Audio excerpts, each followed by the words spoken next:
সুপ্রিয় শিক্ষার্থীবৃন্দ, শুভ সকাল। আজকের এই অনলাইন ভিডিও ক্লাসে তোমাদের প্রত্যেককে জানাই সুস্বাগতম। আমি মনোজিৎ কুমার বিশ্বাস, সহকারী অধ্যাপক, হিসাব বিজ্ঞান বিভাগ, মাইলস্টোন কলেজ, উত্তরা, ঢাকা। প্রিয় শিক্ষার্থীবৃন্দ, ইংরেজিতে একটি প্রবাদ আছে, time and tide wait for none, অর্থাৎ সময় এবং স্রোত কাহারও জন্য অপেক্ষা করে না। সুতরাং প্রত্যেকের উচিত সময়ের সদ্ব্যবহার করা। তাই কথা না বাড়িয়ে চলো ক্লাস শুরু করা যাক। সুপ্রিয় শিক্ষার্থীবৃন্দ, আজ আমি উচ্চ মাধ্যমিক হিসাব বিজ্ঞান প্রথম পত্রের দ্বিতীয় অধ্যায় হতে একটি অঙ্ক সমাধান করে দেখাবো। প্রিয় শিক্ষার্থীবৃন্দ, অঙ্কটি বরিশাল বোর্ড 2015 হতে নির্বাচন করা হয়েছে। অঙ্কটি মূলত নগদ প্রাপ্তি জাবেদা এবং নগদ প্রদান জাবেদা সম্পর্কিত। প্রিয় শিক্ষার্থীবৃন্দ, তাহলে প্রথমেই জেনে নেওয়া যাক নগদ প্রাপ্তি জাবেদা কী এবং নগদ প্রদান জাবেদাই বা কী। প্রিয় শিক্ষার্থীবৃন্দ, যাবতীয় নগদ প্রাপ্তি যে বিশেষ জাবেদায় লিপিবদ্ধ করা হয় তাকে নগদ প্রাপ্তি জাবেদা বলে। পক্ষান্তরে যাবতীয় নগদ প্রদান যে বিশেষ জাবেদায় লিপিবদ্ধ করা হয় তাকে নগদ প্রদান জাবেদা বলা হয়। প্রিয় শিক্ষার্থীবৃন্দ, তবে মনে রাখতে হবে যে কোনো উদ্বৃত্ত, ব্যালেন্স বা তহবিল নগদ প্রাপ্তি জাবেদা এবং নগদ প্রদান জাবেদায় লিপিবদ্ধ করা যাবে না। নাম্বার 2, কারবারের টাকা ব্যাংকে জমা দেওয়া হলে এবং কারবারের প্রয়োজনে ব্যাংক হতে নগদ টাকা উত্তোলন করা হলে নগদ প্রাপ্তি জাবেদা এবং নগদ প্রদান জাবেদায় লিপিবদ্ধ করা যাবে না। নাম্বার 3, যে কোনো প্রকার ধারে লেনদেন এবং অনগদ লেনদেন নগদ প্রাপ্তি জাবেদা এবং নগদ প্রদান জাবেদায় লিপিবদ্ধ করা যাবে না। প্রিয় শিক্ষার্থীবৃন্দ, এবার আমরা নগদ প্রাপ্তি জাবেদা এবং নগদ প্রদান জাবেদার ছক সম্বন্ধে জানতে চাই। প্রিয় শিক্ষার্থীবৃন্দ, নগদ প্রাপ্তি জাবেদা বা নগদ প্রদান জাবেদা উভয় ক্ষেত্রেই টাকার ঘর হবে 5টি করে। প্রিয় শিক্ষার্থীবৃন্দ, 5টি টাকার ঘরের মধ্যে 2টি টাকার ঘর হবে ডেবিট আর 3টি টাকার ঘর হবে ক্রেডিট, অথবা 2টি টাকার ঘর হবে ক্রেডিট আর 3টি টাকার ঘর হবে ডেবিট। এখন প্রশ্ন হচ্ছে কোন 2টি টাকার ঘর ডেবিট হবে এবং কোন 3টি টাকার ঘর ক্রেডিট হবে, অথবা কোন 3টি টাকার ঘর ডেবিট হবে এবং কোন 2টি টাকার ঘর ক্রেডিট হবে। প্রিয় শিক্ষার্থীবৃন্দ, একটি কথা মনে রাখতে হবে, নগদান যদি ডেবিট হয় তাহলে বারটা ডেবিট হবে, নগদান যদি ক্রেডিট হয় তাহলে বারটাও ক্রেডিট হবে। প্রিয় শিক্ষার্থীবৃন্দ, তাহলে প্রথমেই নগদ প্রাপ্তি জাবেদার ছক সম্বন্ধে জেনে নিতে চাই। প্রিয় শিক্ষার্থীবৃন্দ, নগদ প্রাপ্তি জাবেদা তার মানে নগদ টাকা যখন প্রাপ্তি হবে বা গ্রহণ করা হবে তখন নগদ প্রাপ্তি জাবেদায় তা লিপিবদ্ধ করা হবে। সেই ক্ষেত্রে নগদ টাকা কোন তারিখে গ্রহণ করা হয়েছে সেই তারিখ লিখে রাখার জন্য প্রথমে তারিখের একটি ঘর দিতে হবে বা কলাম দিতে হবে। দ্বিতীয়ত, নগদ প্রাপ্তি জাবেদার ক্ষেত্রে নগদান ডেবিট হলে তারিখের পরেই ক্রেডিট হিসাব খাতের একটি কলাম দিতে হবে। নগদ প্রাপ্তি জাবেদা আমরা জানি জাবেদার ক্ষেত্রে খতিয়ান পৃষ্ঠার বা সূত্রের ঘর দিতে হয়, সুতরাং ক্রেডিট হিসাব খাতের পরে সূত্রের একটি কলাম দিতে হবে। প্রিয় শিক্ষার্থীবৃন্দ, এরপরেই 5টি টাকার কলাম দিতে হবে। প্রিয় শিক্ষার্থীবৃন্দ, এই ক্ষেত্রে নগদ টাকা গ্রহণ করলে নগদান ডেবিট হয়, সুতরাং বার্তা হিসাবেও ডেবিট হবে। অতএব নগদান হিসাব ডেবিট, বার্তা হিসাব ডেবিট, এই 2টি টাকার কলাম ডেবিট হবে। পক্ষান্তরে যে উৎস হতে টাকা গ্রহণ করা হয় বা যে খাত হতে টাকা গ্রহণ করা হয় সেই খাত সর্বদা ক্রেডিট হয়। প্রিয় শিক্ষার্থীবৃন্দ, আমরা জানি একটি কারবার প্রতিষ্ঠান বিক্রয় থেকে সবচেয়ে বেশি নগদ টাকা গ্রহণ করে, তাই 3 নম্বর কলামটি হবে বিক্রয় হিসাব ক্রেডিট। এরপরে ধারে বিক্রয় করে থাকলে প্রাপ্য হিসাব থেকে টাকা গ্রহণ করা হয়, ফলে 4র্থ নাম্বার কলামের নাম হবে প্রাপ্য হিসাব ক্রেডিট এবং 5ম কলামটির নাম হবে অন্যান্য হিসাব ক্রেডিট। প্রিয় শিক্ষার্থীবৃন্দ, তার মানে নগদ প্রাপ্তি জাবেদায় মোট 8টি কলাম থাকবে। প্রিয় শিক্ষার্থীবৃন্দ, এবার আমরা নগদ প্রদান জাবেদার ঘর সম্বন্ধে বা ছক সম্বন্ধে জেনে নিই। প্রিয় শিক্ষার্থীবৃন্দ, নগদ প্রদান জাবেদার ক্ষেত্রে চেক নম্বরের জন্য তারিখের পরে একটি অতিরিক্ত কলাম সংযোজন করতে হবে। তাহলে প্রথমে তারিখের একটি কলাম হবে, তারপরের কলামটির নাম হবে চেক নম্বর, এর পরের কলামটির নাম হবে ডেবিট হিসাব খাত সমূহ। যেহেতু নগদ প্রদানের ক্ষেত্রে নগদান ক্রেডিট, তাই চেক নম্বরের পরের কলামটির নাম হবে ডেবিট হিসাব খাত সমূহ। এরপরে সূত্রের একটি কলাম হবে। পরবর্তীতে মোট 5টি টাকার কলাম হবে। সেই ক্ষেত্রে সবচেয়ে বেশি যে খাতে নগদ টাকা প্রদান করা হয় সেটি হলো ক্রয়, তাই প্রথম টাকার কলামটির নাম হবে ক্রয় হিসাব ডেবিট। এর পরবর্তী কলামটির নাম হবে প্রদেয় হিসাব ডেবিট, কারণ ধারে পণ্য ক্রয় করার পরে তা পরিশোধ করলে প্রদেয় হিসাব ডেবিট হয়। তৃতীয় টাকার কলামটির নাম হবে অন্যান্য হিসাব ডেবিট। চতুর্থ টাকার কলামটির নাম হবে নগদান হিসাব ক্রেডিট, যেহেতু নগদ টাকা প্রদান করলে নগদান ক্রেডিট হয়। আমরা জানি নগদান ক্রেডিট হলে বাট্টা ক্রেডিট হবে, সুতরাং সর্বশেষ বা পঞ্চম টাকার কলামটির নাম হবে বাট্টা হিসাব ক্রেডিট। প্রিয় শিক্ষার্থীবৃন্দ, তার মানে নগদ প্রদান জাবেদায় মোট 9টি কলাম থাকবে। প্রিয় শিক্ষার্থীবৃন্দ, এবার আমরা প্রশ্নটি বা সৃজনশীল অঙ্কটি দেখে নেব। 2014 সালের এপ্রিল মাসে মেসার্স সোনালী এন্টারপ্রাইজের ব্যবসায় সংগঠিত লেনদেনগুলো ছিল নিম্নরূপ। এপ্রিল 1, মালিক 50,000 টাকা ব্যবসায়ে অতিরিক্ত বিনিয়োগ করেন। প্রিয় শিক্ষার্থীবৃন্দ, মালিক ব্যবসায়ে 50,000 টাকা বিনিয়োগ করার ফলে ব্যবসায়ে বা কারবারে 50,000 টাকা নগদে বৃদ্ধি পেয়েছে, বা কারবার প্রতিষ্ঠান নগদ 50,000 টাকা গ্রহণ করেছে। সুতরাং এই লেনদেনটি নগদ প্রাপ্তি জাবেদায় লিপিবদ্ধ করতে হবে। এপ্রিল 5, নগদে পণ্য ক্রয় 10,000 টাকা। প্রিয় শিক্ষার্থীবৃন্দ, নগদে পণ্য ক্রয় করার ফলে কারবার প্রতিষ্ঠান হতে নগদ 10,000 টাকা হ্রাস পেয়েছে, সুতরাং এটি নগদ প্রদান জাবেদায় লিপিবদ্ধ করতে হবে। এপ্রিল 6, নগদে পণ্য বিক্রয় 20,000 টাকা। প্রিয় শিক্ষার্থীবৃন্দ, নগদে পণ্য বিক্রয় করার ফলে কারবারের নগদ প্রাপ্তি ঘটেছে, সুতরাং এটি নগদ প্রাপ্তি জাবেদায় লিপিবদ্ধ করতে হবে। এপ্রিল 12, বিজ্ঞাপন খরচ প্রদান 5,000 টাকা। প্রিয় শিক্ষার্থীবৃন্দ, বিজ্ঞাপন খরচ প্রদান করার ফলে নগদ টাকার প্রদান ঘটেছে, সুতরাং এটি নগদ প্রদান জাবেদায় লিপিবদ্ধ করতে হবে। এপ্রিল 16, সিমলার নিকট পাওনা 15,000 টাকার পূর্ণ নিষ্পত্তি সাপেক্ষে 14,750 টাকা নগদে পাওয়া গেল। প্রিয় শিক্ষার্থীবৃন্দ, এটি নগদ প্রাপ্তি জাবেদায় লিপিবদ্ধ করতে হবে।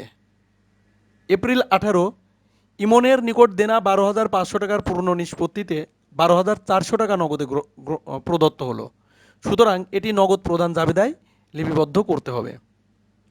আশরাফের নিকট হতে অফিস সরঞ্জামাদি ক্রয় 40,000 টাকা, 50% নগদে এবং 50% ধারে।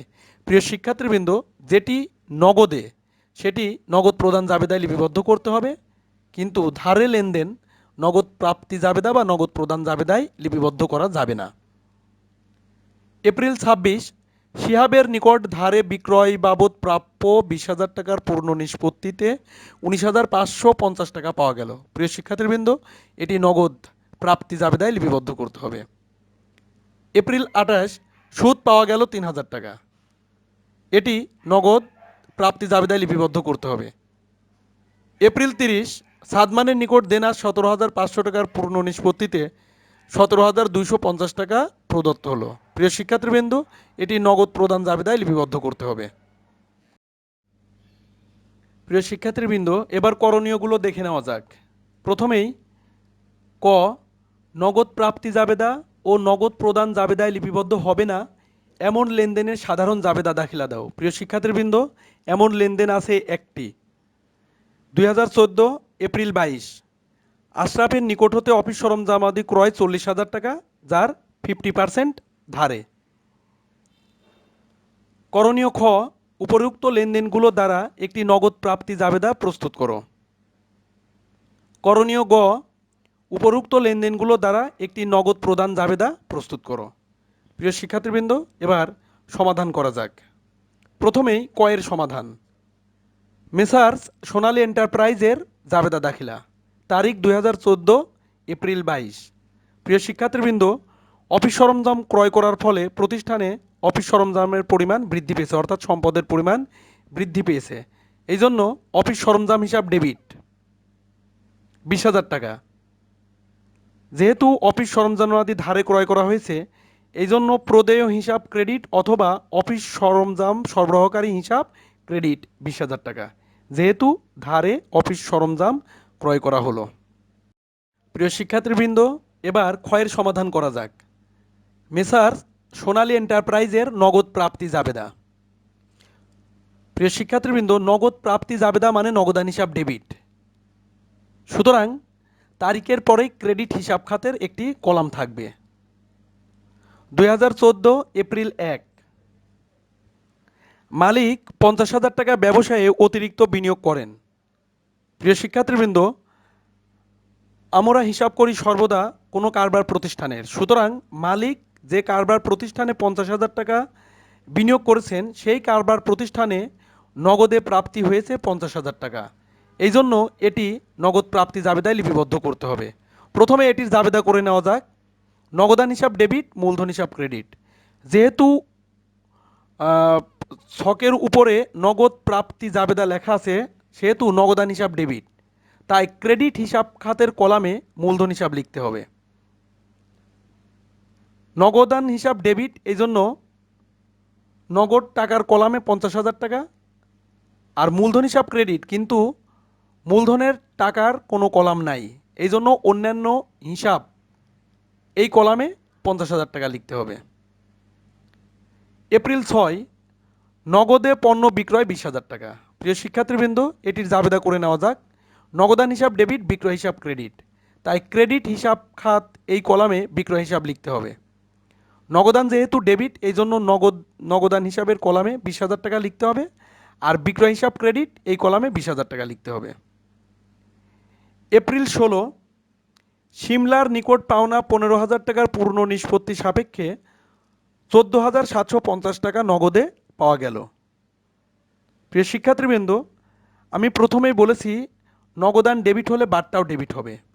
সুতরাং এপ্রিল 16 এটির জাবেদা করলে জাবেদা হবে নগদান হিসাব ডেবিট, বাট্টা হিসাব ডেবিট, প্রাপ্য হিসাব সিমলা ক্রেডিট।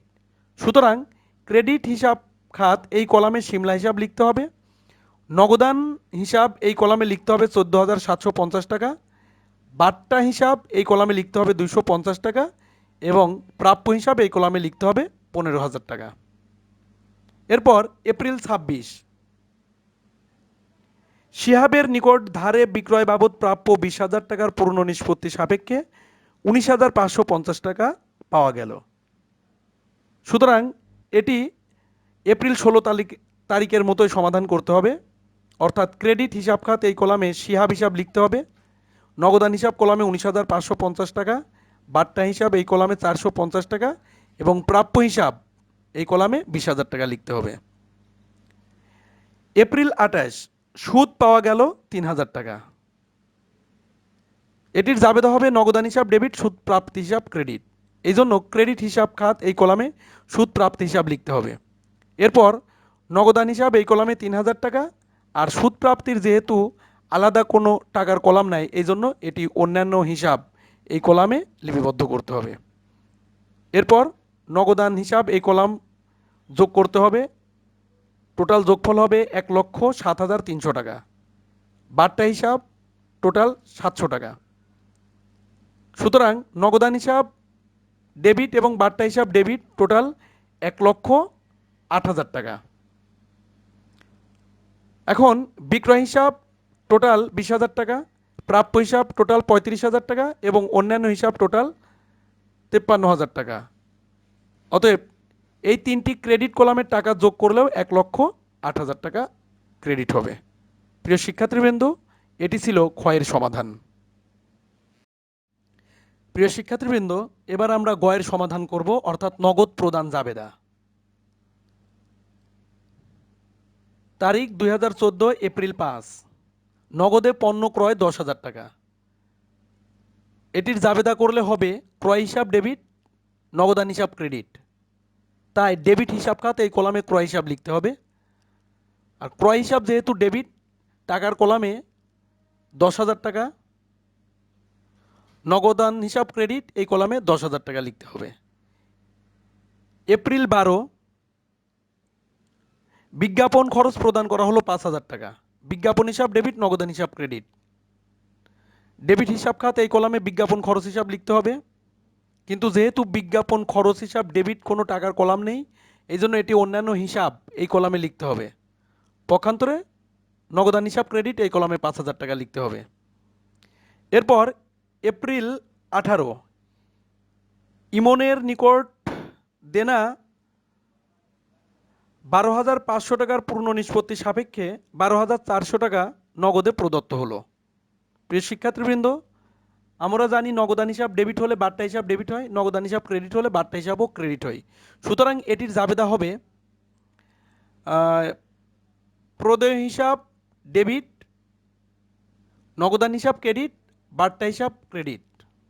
এখানে প্রদেয় হিসাব বলতে ইমন হিসাব। সুতরাং ডেবিট হিসাব খাত এই কলামে ইমন হিসাব লিখতে হবে। প্রদেয় হিসাব ডেবিট এই কলামে লিখতে হবে 12,500 টাকা। নগদে প্রদান করা হয়েছে 12,400 টাকা, এই জন্য নগদ হিসাব ক্রেডিট এই কলামে 12,400 টাকা। আর বাট্টা 100 টাকা। এরপর এপ্রিল 22, আশরাফের নিকট হতে অফিস সরঞ্জামাদি ক্রয় 40,000 টাকা, যার 50% নগদে। প্রিয় শিক্ষার্থীবৃন্দ, নগদ লেনদেন এখানে লিপিবদ্ধ করতে হবে। এই জন্য এটির জাবেদা হবে অফিস সরঞ্জাম হিসাব ডেবিট, নগদান হিসাব ক্রেডিট। তাই ডেবিট হিসাব খাত এই কলামে অফিস সরঞ্জাম হিসাব লিখতে হবে। যেহেতু অফিস সরঞ্জাম হিসাব ডেবিট, এটির কোনো টাকার কলাম নেই, তাই অন্যান্য হিসাব খাত এই কলামে 20,000 টাকা লিখতে হবে এবং নগদান হিসাব ক্রেডিট এই কলামে 20,000 টাকা লিখতে হবে। এরপর এপ্রিল 30, সাদমানের নিকট দেনা 17,500 টাকার পূর্ণ নিষ্পত্তির সাপেক্ষে 17,250 টাকা প্রদত্ত হলো। সুতরাং এপ্রিল 30, ডেবিট হিসাব খাত এই কলামে সাদমান হিসাব, প্রদেয় হিসাব এই কলামে 17,500 টাকা অর্থাৎ মোট দেনার পরিমাণ লিখতে হবে। নগদান হিসাব ক্রেডিট 17,250 টাকা এবং বাট্টা হিসাব ক্রেডিট 250 টাকা লিখতে হবে। এরপর মোট ক্রয়ের পরিমাণ 10,000 টাকা, মোট প্রদেয় হিসাবের পরিমাণ 30,000 টাকা এবং অন্যান্য হিসাব এর পরিমাণ 25,000 টাকা। আবার নগদান হিসাব ক্রেডিট মোট 64,650 টাকা এবং বাট্টা হিসাব ক্রেডিট 350 টাকা। এখানে 3টা ডেবিট কলাম যোগ করলে হবে 65,000 টাকা। আবার 2টা ক্রেডিট কলাম যোগ করলেও হবে 65,000 টাকা। প্রিয় শিক্ষার্থীবৃন্দ, এটাই ছিল গয়ের সমাধান। ধন্যবাদ সবাইকে।